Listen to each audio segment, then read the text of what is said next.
Hey folks, Mike Sullivan at Seattle Mini, and today we're going to tell you what to do to get your 2025 Mini Cooper ready for the car wash.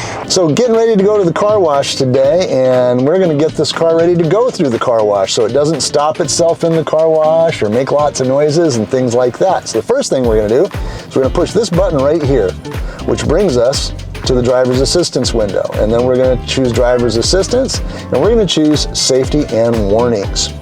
And then we're going to go to forward collision mitigation, and we're going to turn it off.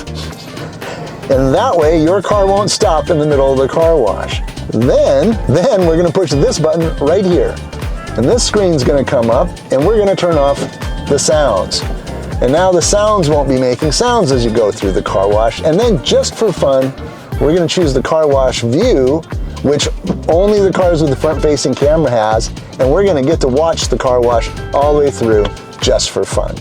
So when you're done through the car wash, you can do one of two things to get everything to go back to where it was before. One thing is to turn your car off, and when you restart it, everything will be turned back on.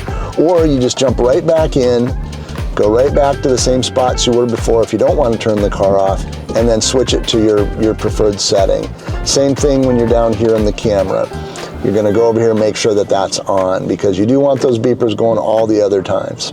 I hope this is helpful to you, and if you have any other questions and you're in Washington or Idaho or Montana, let me know at 206-588-4216. That's 206-588-4216. I'll be happy to help.